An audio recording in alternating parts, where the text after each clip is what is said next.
Happiness Isn't Brain Surgery with Doc Snipes. This podcast was created to provide you the information and tools Doc Snipes gives her clients so that you too can start living happier. Our website, DocSnipes.com, has even more resources, videos, and handouts, and even interactive sessions with Doc Snipes to help you apply what you learn. Go to DocSnipes.com to learn more. Hi, everybody, and welcome to Happiness Isn't Brain Surgery with Doc Snipes, practical tools to improve your mood and quality of life. Today, we're going to be starting a series on spiritual steps to mental health. We're going to start with some of the basics, and today we're talking about connectedness. Now, connectedness really means reflecting on how you impact others and how you kind of create your environment and how your environment impacts you and kind of creates who you are. And we're going to talk about how to use that in order to improve your happiness. Spirituality, though, is much broader. Spirituality can be thought of intangible concepts and the ability to have this sense of wonder about how things happen, and love and compassion and empathy and awe and fascination. There's a lot of stuff that goes into spirituality. We're going to be talking about connectedness today. We're going to be talking about courage, discipline, integrity, and some of those other things in coming presentations. So spirituality helps us try and understand the world and life and understand that we can't know or understand everything. You know, when you look at a little tiny tomato seed, or at least I do, I look at this little seed and I'm like, there is no way it can become this big old plant. But every season it does. Onion seeds are even, tinier. And every season, this little tiny speck becomes a great big 2-pound onion. How do we form from 2 cells? And not only that, okay, so they divide, great. But how do they know how to differentiate? How do they know which ones are supposed to become skin and hair and eyeballs and nerves and all that kind of stuff? It's just kind of miraculous. What's beyond the universe? That one's always bugged me because, things are in containers and I like things in containers. And so beyond the clouds is the sky, and then beyond the atmosphere is space, and then beyond space is what's beyond that. What is everything sitting inside, and then what is that sitting inside? I never did well in philosophy classes, but I digress. Another question that comes up is, if God made everything, then who made him? Where did he come from? And if the Big Bang created everything, where did all this stuff come from that made the Big Bang? Where did that primordial soup come from? Somebody had to make the soup or something. So those are all the questions that you can start pondering to realize that we have only scratched the surface of knowing. And spirituality means coming to an understanding and appreciation of what we do know, but also all that we don't know and the wonders that are out there in the world. Connectedness and interdependence means we're impacted by, everything. Our friends, our neighbors, technology, culture, media, environment, health, attitude, mood, and even our past. So let's talk about those real quickly. Our friends impact us. Our friends help us when we need help. We tend to form our opinions based on sometimes what our friends think. So our friends may impact our mood if they're being particularly generous and loving, or if they're being particularly snarky and hateful. That's going to impact us. If you have a fight with your best friend, then it's going to impact your mood probably, and it may impact how you interact with other people for the rest of the day, which may impact how they interact with other people for the rest of the day. And you can kind of see the spiral effect. Our neighbors impact us. Our neighbors kind of put a little pressure on you, I guess, to keep your lawn straight and to behave in a certain way and yada yada. Our neighbors tend to set the tone for what the community is going to be like. And if you don't like the tone of your community, then you can try to reset it, especially if you're trying to up it. If you decide that you don't like the homeowners association and you're just going to let your lawn grow to 1.5 feet, That's a little bit of a different story, but that is going to impact them, and then they're going to reciprocally impact you. Technology impacts us. We can't turn it off. Well, we can. We choose not to turn it off anymore. So we're constantly getting input and stimulus and information and trying to sort through stuff. We are so over bombarded with stuff now that sometimes we can't catch up and see the forest for the trees. Technology is great, though, because it also allows us to learn so much more. If I want to learn a new recipe, instead of having to wait to buy the cookbook or go to the library, I can look it up on the internet. If I want to learn about a disease or a disorder or how to get a stain out of something, those are things that I can look up, and people are sharing their information online. Not always accurate information, but they are sharing information. So technology makes it easier to access and learn and connect with other people and find other people who may not be in your local area, but who exist, who share similar thoughts, feelings, preferences, hobbies, etc. I'm in a group for Angora rabbit owners right now. And there are people in the Netherlands that are in this group, and we just share our tips and tricks for maintaining our Angora rabbits and for breeding our Angora rabbits. Our culture affects us. We're impacted by that because it tells us how we're supposed to act, what we're supposed to do. Now, whether you do it or not is kind of up to you, but our culture does have an impact. When the fashion trends come out, that impacts what people wear. And even if you're not one of those people who's watching the fashion magazines, it affects what's available in the store. Right now, they're going through this kind of blue-green phase, and I look horrible in blue-green. And everything I look at has these really gray, blue-green undertones. I'm like, I'm going to look like death warmed over wearing any of this. But it impacts us. So you want to look at, what is it in your culture? What are your culture's beliefs, and how do they impact you? And do you believe them? You don't have to ascribe to every belief of your culture. You may go, yeah, not feeling it. The media impacts us. What we see, whether it's the news or on, primetime TV, it impacts us. It impacts what we think we should look like. It impacts how we think we should act, how we define success. It has a lot of implications for us. Our environment impacts us. If you're in a kind of sketchy environment, you're probably going to be stressed out and not feeling so great.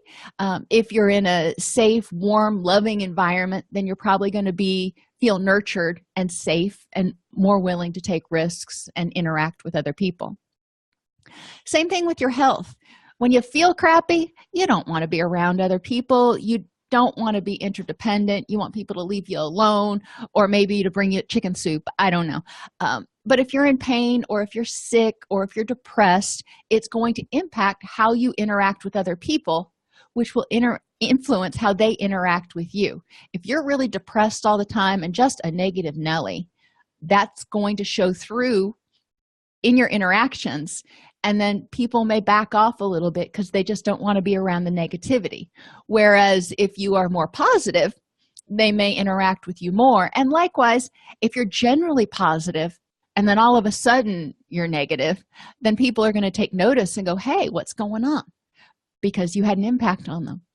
They noticed that something changed. Your attitude about things, kind of going back to being a negative Nelly. If you always look for the worst, you wait for the other shoe to drop, you're always catastrophizing, then people are going to tend to maybe not give as much stock to what you have to say, or may not ask your opinion because they don't want to hear all the negativity. Your mood and your past.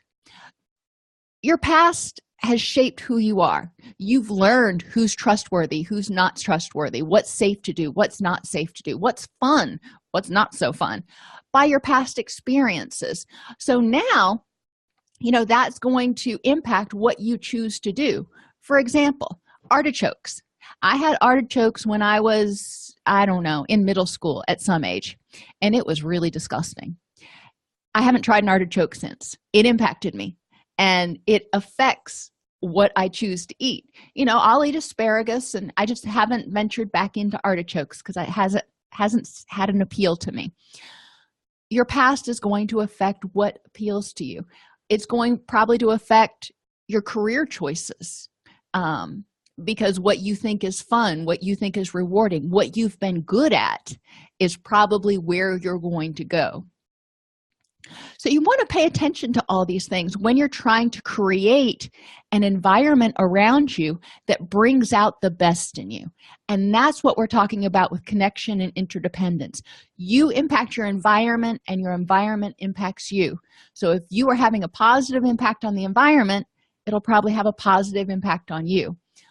Likewise, it may need to start with the environment. You get into an environment that's positive and nurturing, it's going to bring out the best in you, and you will grow from there. So what kind of world do you want? You need to sit back and think. And this isn't just a 10-minute question. This is something, as my son would say, that you need to ponder. Describe the people in the kind of world you want. And it doesn't have to be just your family. In the kind of world you want, if everything were happy and there weren't distress and terrible things happening, what would the people be like? What would their attitudes be like? What would the cultural values be like? What would the environment be like? Some people are really all about the city and, mass transportation and yada, yada. Me, I'm a farm girl. I would much rather be on a 10-acre lot or larger with lots of trees and, a place for a garden and a pond and that kind of stuff. That's what I would like the environment to be like. I organically garden because I want earthworms. I love earthworms. They're like, gold when you're digging. If you see earthworms, you have healthy soil. So those are the things that I want in my world. It makes me so happy when I find earthworms when I'm planting. Describe the activities that go on in the kind of world that you want. Do you want a world, and this is going to date me some, like Little House on the Prairie, back in the 1800s, before there was electricity, when everybody was farming, but they all were in small communities and banded together. If somebody's barn burned down, then the community helped them build it back up. But it was hard work. It was rewarding, and it was very family-centric. The Jetsons, on the other hand, everything is digital. It's obviously up in the sky. There isn't the focus on the environment and those sorts of things. The work is much different. Lots of button pushing and technology. They don't seem to really have a whole lot in the way of hobbies. There is a little bit of golf in there still, and shopping, lots of shopping. So trying to figure out what kind of world you want and what kind of environment you want. I mean, obviously the whole world is not going to become a forest or the Jetsons, but you can put yourself in a place that is similar to a place where you'd be happy. So for me, I live about 30 miles out of Nashville because the big city's great. It has tons of opportunities, but that's not the kind of environment that makes me happy, that helps me flourish. So once you just do all those things, look at the ways that the world that you want already exists for you.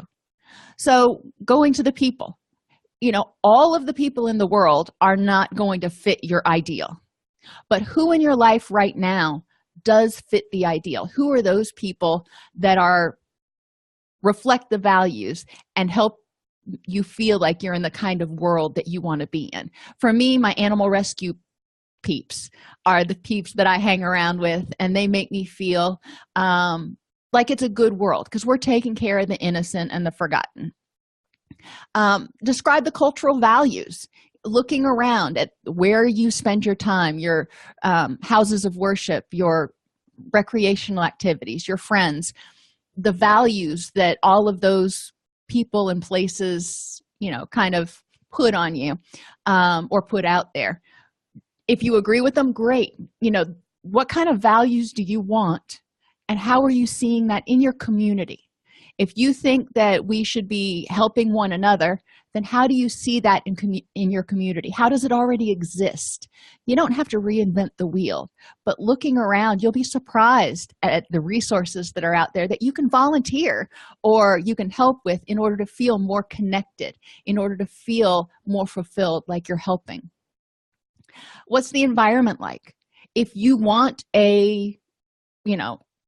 if you want to live on a farm that's covered in trees and has an organic garden, then make it so. You may need to work at it a little bit.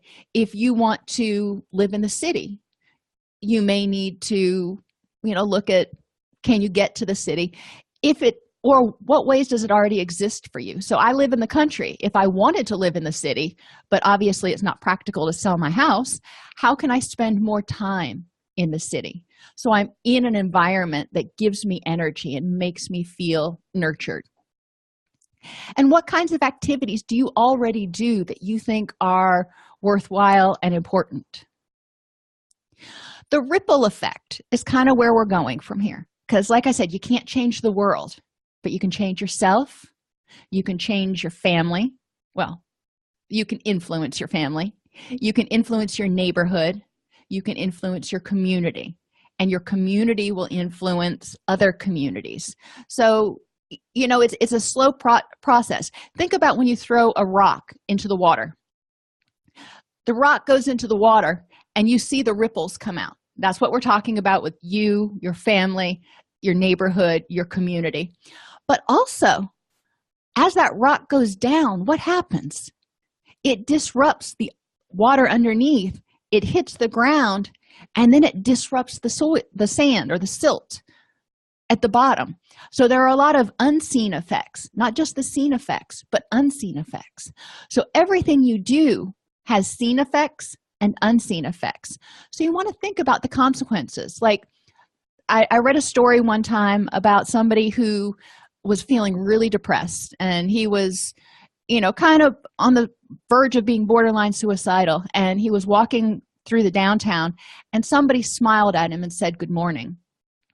And that, for whatever reason, made all the difference to that person that day, because somebody acknowledged his existence. And he's like, it made me think that maybe there are some good people in the world. So he's still here today. He's sharing that story. But if you smile at somebody and it brightens their morning a little bit, then they may be more likely to hold the door for somebody, which is going to brighten their morning a little bit. And they may be more likely to smile at somebody else. We're not talking about doing huge earth-moving things. We're talking about a smile here. But it can make a huge difference. And it makes a difference for you. When you smile at people, when you carry yourself tall, you tend to feel happier than if you carry yourself hunched over and you have this frowny face on and you're looking at your digital device the whole time. So look up, look around. Interconnectedness and connectedness means being aware of your environment. If you are in your iPad the whole time, you don't know what's going on around you. The world is going on around you and you just don't even notice. So connectedness means being aware. When I'm driving home from work, I try to pay attention as I'm driving, to the birds that are on the power lines or in the trees, and whatever other things I see. I'm a big one for birds and clouds, so I look at those more than anything. My husband tends to look for airplanes, but whatever works for you. But being aware of your present environment and what it looks like, and it can make you happy. If you help somebody at work, that may ease up their stress level and improve their day, so they're more productive, and that makes the boss happy, and they may, because they're less stressed, they may tend to be in a better mood, which improves morale, which helps everybody's day. So little things you do are going to have reciprocal effects. So I want you to think of little things that you can do each day. Just one little thing you can do each day. Try doing it, and you can change it. It doesn't have to be the same thing every day, but try to do one positive thing each day and see what the ripple effect is from that. A last example I'll give you is if you choose to let go of a grudge. So you're not even helping anybody else, you're helping yourself.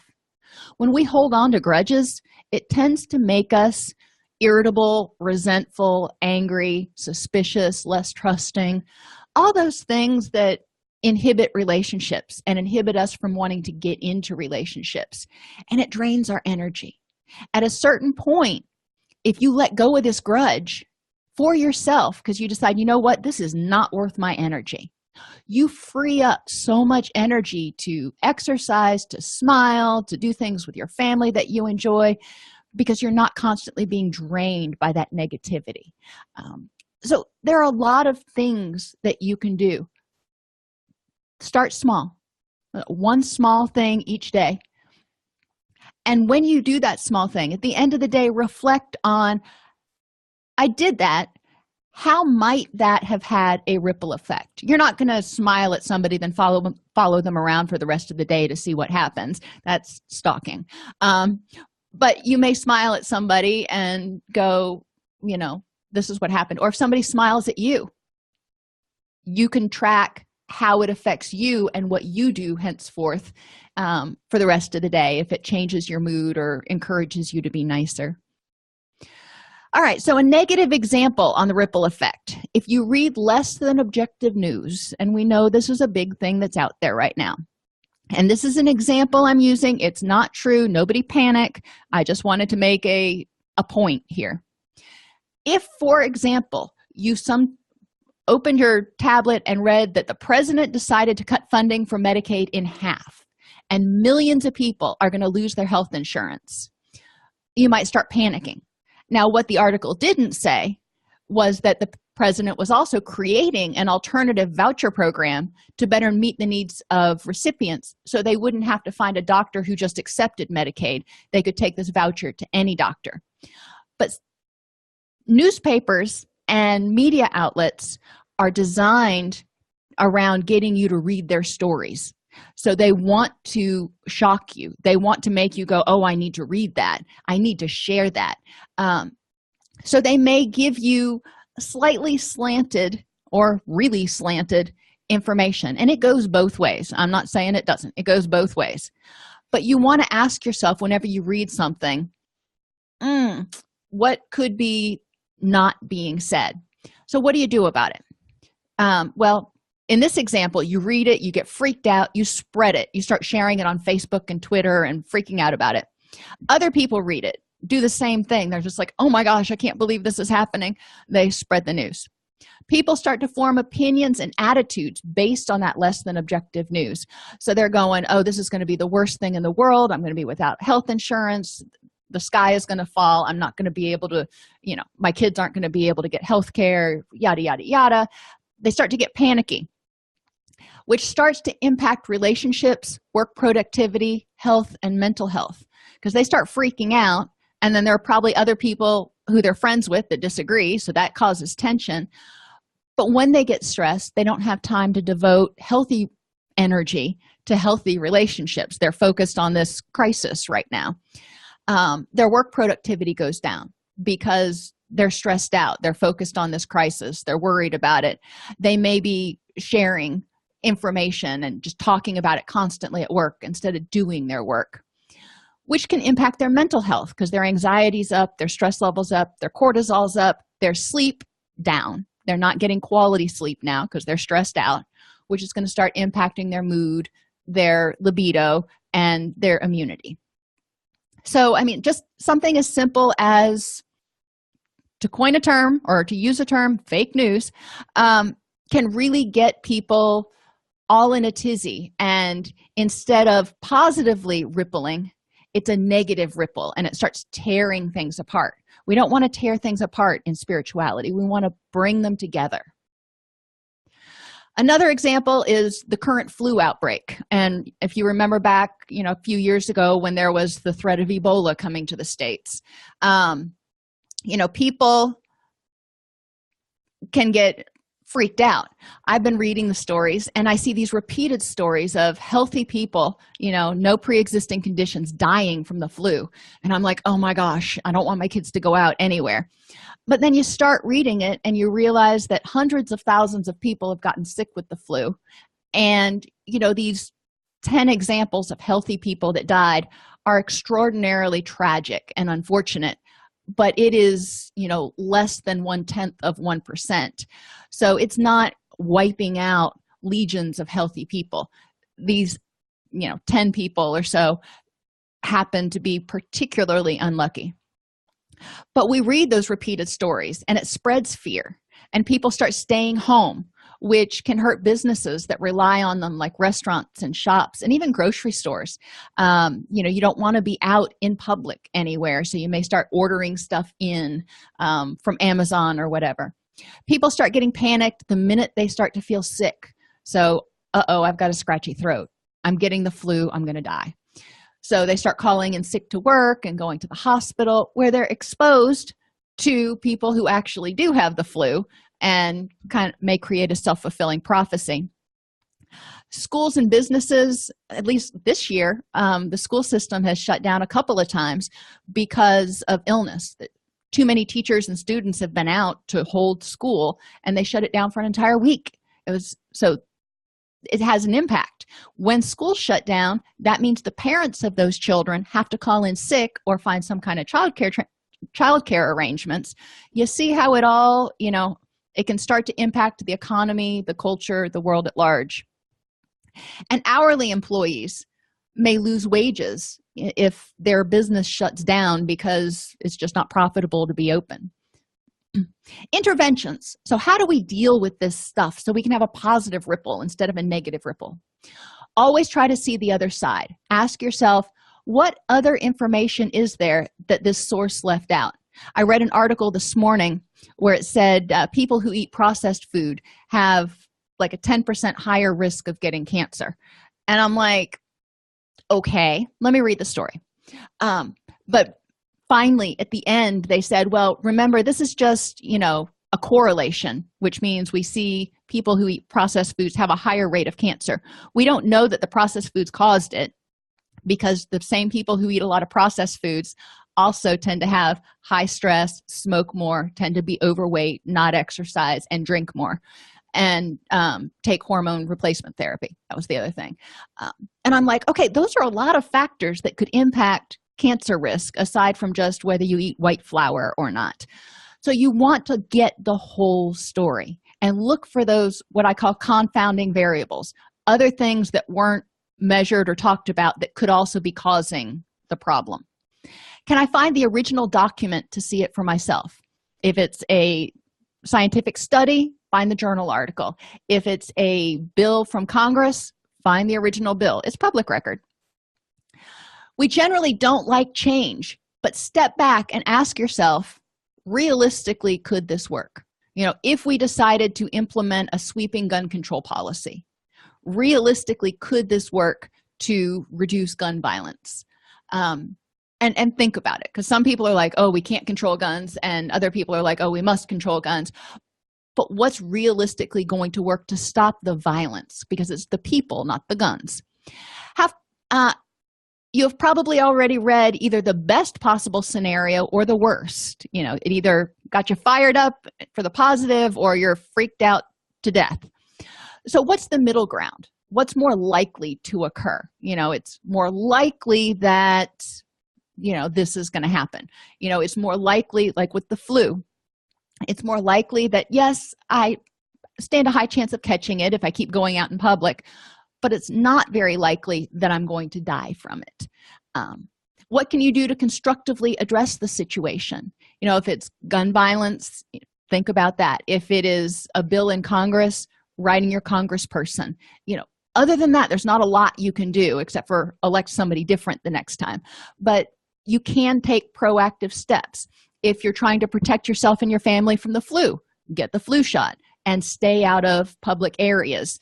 As much as possible. You may have to go to school and go to work, but my kids are in martial arts and we're skipping judo, because judo, they're all like right up face to face and rolling around on the ground together. And, that is more likely to spread disease. So we're going to avoid that until their flu shot is completely kicked in.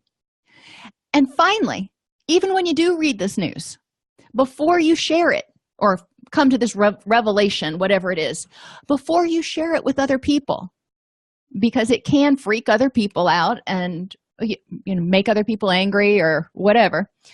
Think about these questions. Is it true? Do I have the whole truth?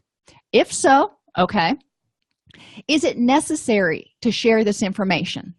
Do people really need it? Is it helpful and or kind?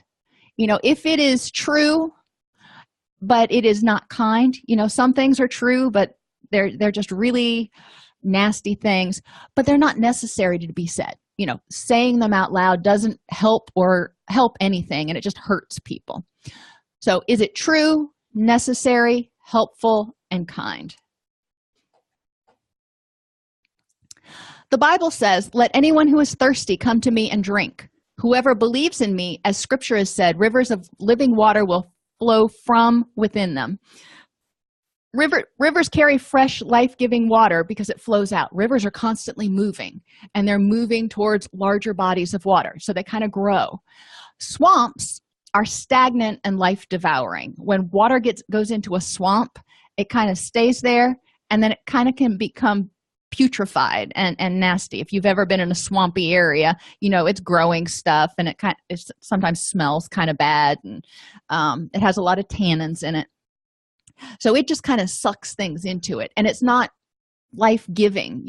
Animals are generally not going to go drink from the water of a swamp because it's contaminated. So be like the river. Don't accumulate too much so everything's being stagnant before you allow some to flow through. The more you let flow through, the more you nourish others, the more nourishment will come back to you. And this can be for a higher power or for wisdom, if depending on what your belief system is. So this knowledge, if you have wisdom, whoever has wisdom, living water will flow from within them. Knowledge and help and positive things will flow from within them if they've got wisdom. And wisdom is taking knowledge and kind of common sense and putting them together and going, okay, I've got this book learned, and what do I do with it now? So you can think of it that way if you're not a religious person. Another intervention is to have an attitude of gratitude. Focus each day on identifying blessings and those responsible for your blessings, wherever you think they come from or whatever. But, people are a blessing. People that help you out are a blessing. The farmers that grow your food are a blessing. So thinking about those people and things that are blessings in your life that help you have the kind of life that you want to have. There may be areas of your life that kind of suck right now, and it happens, but there are probably also larger areas or more areas of your life that really are going pretty good. We tend to focus on the negative. So turn your attention and look at all the things that you can commit to that are going well. And this other thing, you got to work on it. But don't forget all of that amazing stuff that you already have going on in your life, those amazing people that are there to support you and that you want to support. So you want to make sure that you're happy and healthy so you can be there to support them just like they're there to support you. And find deeper meanings in your experiences by asking yourself, how can I use this as an opportunity to grow and improve the world around me? Something happens, you lose your job, for example. It is unpleasant. You can get angry about it. You can get, negative and all kinds of stuff. That doesn't do any good. So how can you use this as an opportunity to grow? Maybe figure out a different career path and get some more education. Maybe try a different place. Maybe go to a different company and, take all the knowledge that you've learned to make that company thrive and improve the world around you. Use your knowledge and your experiences to help things flourish instead of to try to tear things down. Trying to get back at your old company, not going to probably be effective or do much good. But if you can help someone else or another company flourish. So find deeper meanings in your experiences. How can you use this tragedy, whatever it is, to help? My children, my son especially, was a micropreemie. And that was hard. We spent 6 weeks in the neonatal intensive care unit. But that experience taught me so much. And I've been able to take that experience and help other parents who have children who have to be in the neonatal intensive care unit figure out how to live, because it's a whole different world in there with all the buzzers and wires and everything that are attached to your child, and it can be really scary. So yes, would I have chosen to have a micro preemie? No. However, I did, and I can use that knowledge and experience now to support other people and to spread, hope and courage and faith that everything's going to be okay. So the ripple effect activity, it's I did, and whatever you did, I smiled at somebody.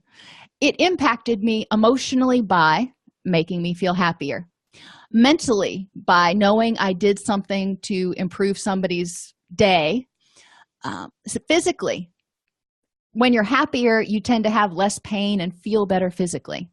Socially, when you smile at people, it improves your interactions, improves your relationships. Environmentally, if you're smiling, you're creating a warm, nurturing environment. So it's probably going to rub off on other people. If you're around somebody who's smiling all the time, you may not reach their level of giddiness, but it's going to tend to take the edge off a little bit. I know when I've had a bad day, if I go into a meeting with some of my coworkers and we start cutting up, it's just, you start smiling, you start laughing, and it's like, whatever I was worried about before I came in here, it'll work out. And spiritually, how did smiling at somebody and doing something that you knew was going to help somebody else out and maybe brighten their day, how did that affect your sense of hope that, people are overall good and the world can be improved, your faith in your fellow man, your sense of connectedness? When you smiled at them, did they smile back? That was a direct reaction to something that you did. And how did that impact your courage? Smiling, for example, can be kind of threatening. If you smile at people and they scowl back at you, it's like, oh, sorry. But you got to be there. You got to be courageous and smile at them. And if they don't smile back, that's on them. You tried and you kind of put it out there. But by smiling at other people, for example, or saying hi, you're making yourself a little bit vulnerable. You're having to be courageous. All of this, when you smiled at somebody, it had the following effects on other people that you contacted that day. So you're feeling better about yourself. You're feeling all that in a bag of chips. Physically, you're a little bit less stressed. You're in a good mental space. You're in a good bubble. So how did that impact you the rest of the day?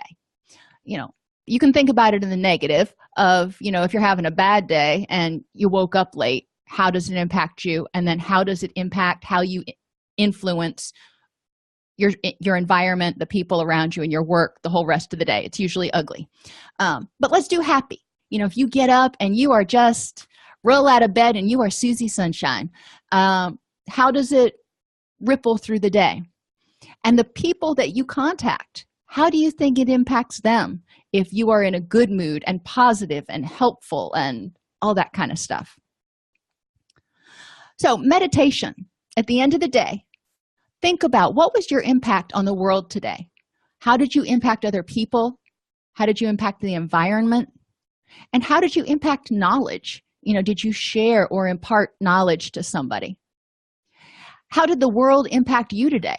How did it affect your mood, your attitude, your sense of purpose and belonging, your sense of pride and self-control, your ability, your can-do attitude? And what can you do to make the world around you more like the world that you want? What's one thing that you can do? So you want to think about that, because each day as you start doing more positive things, hopefully your world is going to become a little more positive. So that's great. Maybe in your environment, you decided to get flowers and put them around your house, so it looked more festive or spring-like or whatever. That's a direct positive impact on your environment, which can impact your mood and the mood of the people that are in your house. So, thinking about small things that you can do to make yourself happier and make the people around you happier and healthier. Other things you can do: compassion, kindness, and brotherly love. If you want to emphasize those values. You can donate stuff. You don't necessarily have to do anything. You can go through and find some of the nice sweaters and stuff you have and donate them to a homeless shelter. You can help your neighbor clean up the sticks that fell down during the storm, or help your kids clean up their room if it's gotten to be a real disaster. You can volunteer. There's always volunteer activities. Some are 2 or 3 hours one time. Some are a repeating every month thing. But you can volunteer and find people who share similar ideas and ideals. And you can advocate for mental health, advocate for child abuse prevention. You can go out there and let people know about a cause. Safety. This is another thing, because you want to live in a safe environment. So if you see something, say something. It may not be anything. You may see something and go, ooh, looks like that's dangerous, or that person doesn't look like they should be here. So you call the cops and ask them to do an increased patrol. Okay, maybe it was a new landscaper or something. I don't know. And it wasn't a big deal, but at least you tried to protect. And in our neighborhoods, we try to do that. I mean, I know in our neighborhoods that we've always lived in, everybody knows what cars are supposed to be there. And when there's a strange car that's there, we take notice and we watch out for our neighbors. Assist others in house repairs. You're not going to feel safe if your door doesn't lock or if your window's broken. So if a neighbor has something happen where something like that happens, helping them fix their house so their house is a safe place. And offer a friend a ride. If somebody normally has to walk to work or ride their bike to work, especially if it's in the dark or wee hours in the morning, and you're able to provide them a ride instead of having them be out there all by themselves, that's helpful because it helps them be safe and get to work. Faith in others. That's another trait I hope that people have in my world. So demonstrate that people can be honest and trustworthy by being honest and trustworthy. That's pretty good there. And then if somebody lets you down, think about what are some other explanations for why this happened, as opposed to they didn't care or they were trying to let me down. And look at the good things people do. We all make mistakes. We all have oopsies here and there. But instead of focusing on one mistake and going, see, nobody's trustworthy, look at the greater picture of what they've done and the mistake as an isolated incident. And finally, if you're like me and you want a healthy earth, recycle. That's easy. So if you throw, recyclable stuff in the garbage, think about how that builds up. If every single person mindlessly throws recyclable stuff in the garbage, then our landfills grow up really quickly. So recycle whenever possible. Pick up litter. You don't want little squirrels crawling into plastic bags and suffocating to death, and it just looks nasty. So pick up litter. Keep sanitary wipes in your car or in your purse so you don't have to touch something, or keep plastic gloves or rubber gloves in there if you want to, so you can pick up things and not get freaked out about it. And go organic. A lot of the fertilizers that they use have a lot of salt in them. The salt drives away the worms, and so the only way to get the nutrients that they need in the soil is to put on more chemical fertilizers, so they're kind of destroying the whole process. If you go organic, yes, it takes a little bit more doing, but you're not using the salts and you're not using the chemicals, and you're supporting the earthworms, and you're supporting that whole food chain from the earthworms to the birds to the carnivores to everything else. As a final note, Mother Teresa advised, spread love everywhere you go. First of all, in your own house. Let no one ever come to you without leaving happier and better. Be the living expression of God's kindness, with kindness in your face, kindness in your eyes, kindness in your smile, and kindness in your warm greeting. If you like this podcast, please subscribe on your favorite podcast app. You can join our Facebook group at docsnipes.com/Facebook. Or you can join our community and access additional resources at docsnipes.com.